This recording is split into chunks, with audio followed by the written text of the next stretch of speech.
This will surprise no one who listens to this show, but America is single. It's divorced, undercommitted, and hopelessly out of touch with how to build a relationship that lasts. Women in particular are groomed for a life centered on career and on being fiercely independent, as though marriage and family were a nice idea or a possible accompaniment to an otherwise satisfying life. But if flying solo is so great, why are online dating sites a billion-dollar industry, replete with clients looking to get hitched? In my new book, How to Get Hitched and Stay Hitched, which is available now for pre-order, women get a much-needed detox from the cultural narratives they've absorbed about men, sex, love, marriage, work, and family. Modern women don't need any more help in the professional sphere. They have that in spades. What they don't have is guidance in love and life. How to Get Hitched is not about finding a husband per se, but about how to map out a life that works in every sphere, including marriage and children. It offers women a new roadmap with specific countercultural guidelines that will help them be successful in this domain. How to Get Hitched is the antidote women need to reject the lies they've been fed by our culture. It's about what you really want versus what you've been told you should want, and about what is true of men in marriage versus what you've been told is true. Get ready. This book will rock your world. Just go to howtogethitched.net and you'll find all the information you need there. Again, that's howtogethitched.net. And now, on with the show.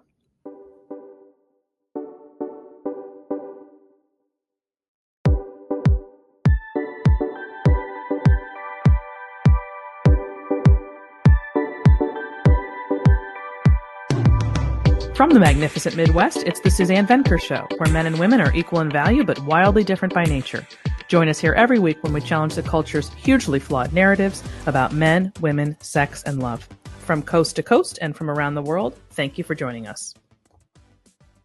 At the end of the day, people live one of two lives: an examined life or an unexamined life. An unexamined life is when you move through the years living mindlessly, not really thinking about what you're doing or why you're doing it, or even if you like doing it. You're just doing it, whatever it is, because that's what other people are doing, because that's what you think you're supposed to do, or because, quite frankly, it's easier. Living an unexamined life means living a life someone else designed for you.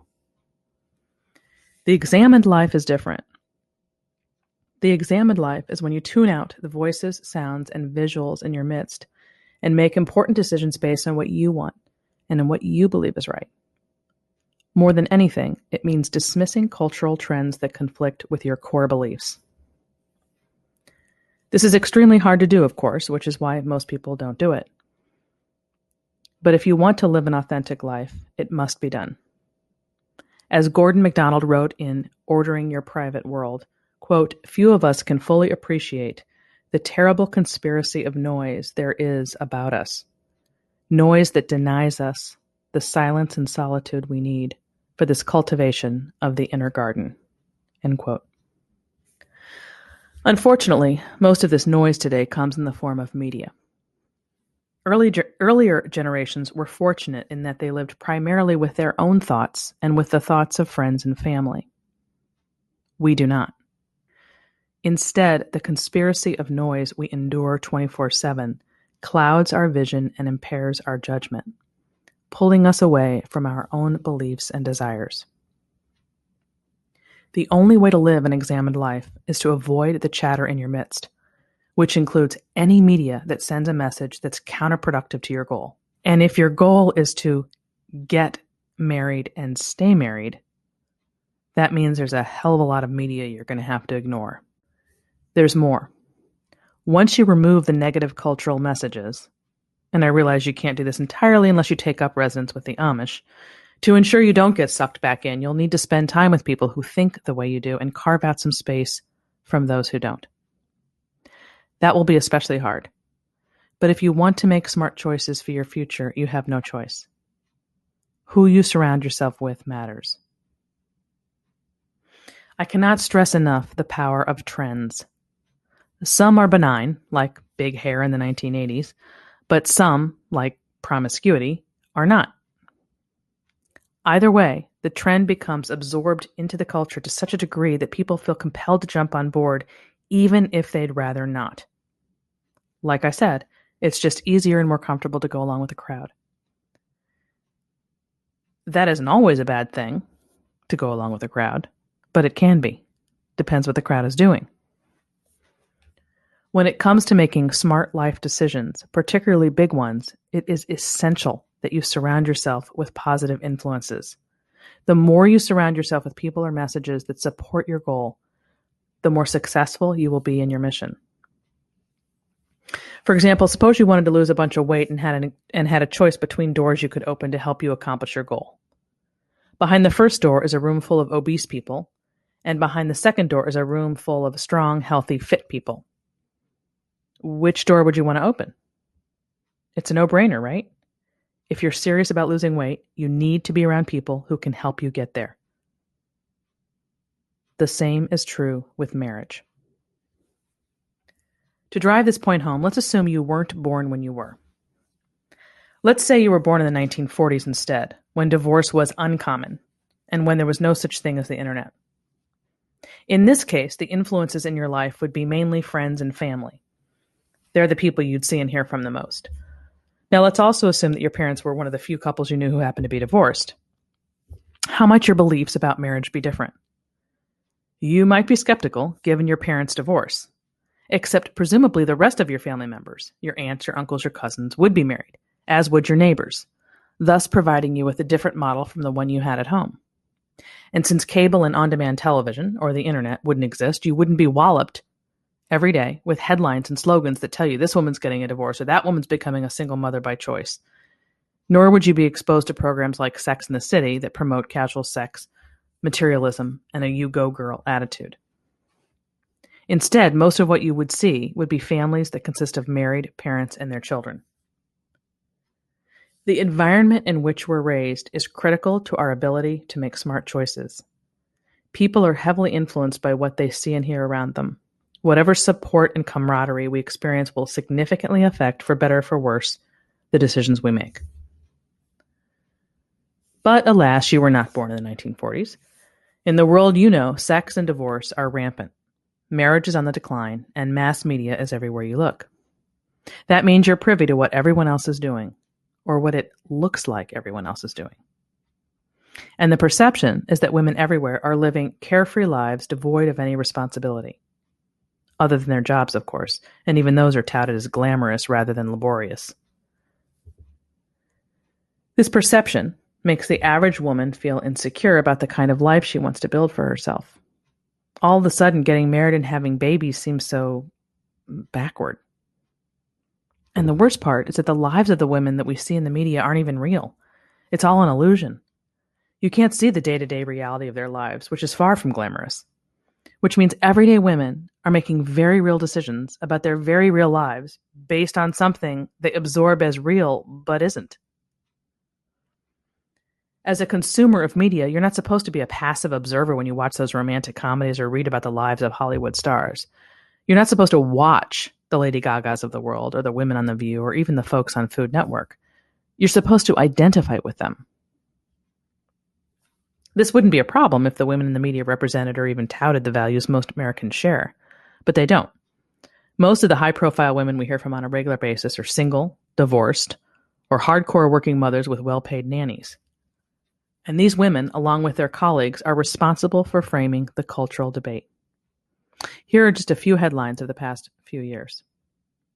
Who needs marriage? The end of men. For women, is home really so sweet? Is it time to retire the word wife? Do you hate your husband? Stay-at-home moms more depressed than working moms, study finds. Headlines like these are commonplace. They are the norm. And by the way, can you even imagine a headline that read, "Do you hate your wife?" The double standard is shocking. But if you'd been born in an earlier era, it would never even occur to you to think along these lines. You wouldn't be resentful toward men, nor would you assume marriage is suffocating. Instead, the messages you'd receive from society, despite your parents' example, would be positive, helpful. They would be pro-marriage and pro-family. You just happen to have been born at a time when fractured families are the rule, not the exception. Almost everyone you know has either been divorced or has been affected by divorce. Moreover, your source of support and camaraderie is no longer family and community. It's media. Strangers. Women with whom you have nothing in common. Which brings us to the million-dollar question. How are you going to block out this terrible conspiracy of noise? Are you going to live intentionally or mindlessly? As I see it, you have two options. You can absorb the messages and make decisions based on what the prevailing culture tells you is the thing to do, and thus live an unexamined life. Or you can tune out what you see and hear around you and go with your gut. Because if you regularly absorb pop culture, and by that I mean mainstream news media, television sitcoms and dramas, women's magazines, and Hollywood films, your views on men and marriage are being heavily influenced by all the wrong people. Your friends will deny this vociferously. Oh, I watch and read that stuff, they'll say, but it doesn't affect me. I'm sure they believe that, but it's naive. Here's an idea. Try turning off mainstream television for a week and watch black and white films instead. Or better yet, read a romance novel from the early 20th century. Afterward, see if the way you look at love isn't different. I'd be shocked if it isn't. The folks who produce the material that gets delivered to your doorstep every day, via television, magazines, and the internet, depend on your absorbing their messages. These folks are in business because women like you consume the material they create. Lest you think I'm exaggerating, former editor of Ladies' Home Journal, Myrna Blythe, exposed these folks in Spin Sisters. Quote, Spin Sisters are members of the female media elite, a girls' club of editors, producers, and print and television journalists with similar attitudes and opinions who influence the way millions of American women think and feel about their lives, their world, and themselves. End quote. That was the former editor at Ladies' Home Journal. And what are the Spin Sisters selling? The absurd notion that American women are unduly burdened, that they have the cards stacked against them, and that they're ultimately better off without men. In other words, modern women's views on men and marriage have been filtered through a feminist lens, rather than through the lens of everyday Americans who have your best interests at heart. The women in the media may know a lot about reading a teleprompter, but their personal lives are a mess. They are the last people on earth who should be dispensing advice about marriage and motherhood. Now, I wish I could say that's all there is to it. Unfortunately, even if you steer clear of pop culture, many of your friends will not, which means they'll have a different take than you will on how things should be. As a result, your friends may try to steer you in a direction you don't want to go. That's why trends are so powerful. Even if you reject them, they affect you indirectly via your friends. And rejecting your friends, or at least their advice and opinions, is significantly harder than rejecting the media. To say trends are powerful isn't enough. They're wicked. We humans suffer constant turmoil over what we believe is the right thing to do versus what we know is the popular thing to do. It begins when we're young and it never lets up. Adults are just as bad as kids. I know plenty of adults who compare themselves to their neighbors incessantly. Not necessarily because they want to be better, but because they want to fit in. They want to belong, even at the expense of doing what's best for themselves and their families. Do not let this be your fate. Stop caring right now, today, about what other people think and do, whether it's the women in the media or the woman next door. If you want to make choices commensurate with what you want, as opposed to what other people say you should want, you have to do this. Deep down, most women want to get married and have a family. They're just afraid to admit it. They think the desire to be a wife and mother means being less than what a woman can or should be.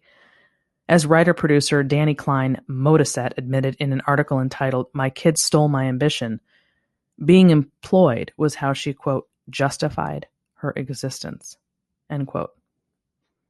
Miss Modaset is not alone. Many, many women feel this way, and it makes perfect sense given the environment in which they were raised. You've been taught to value money and prestige over love and family. Reject this message. Instead, listen to your gut. Live an examined life. Your time is limited, so don't waste it living someone else's life, said the late Steve Jobs. Don't be trapped by dogma, which is living with the results of other people's thinking. Don't let the noise of others' opinions drown out your own inner voice. Have the courage to follow your heart and intuition. They somehow already know what you truly want to become. And that ends this hour of the Suzanne Venker Show. Don't forget to continue the conversation on Facebook by typing in the Facebook search bar, The Suzanne Venker Show. Also, please recommend this podcast to one friend you think would enjoy it, and don't forget to leave us a review on whatever platform you're now using. Finally, if you have a question or comment for me, you can email me at suzanne@thesuzannevenkershow.com. Thanks for listening, everyone. Have a great week.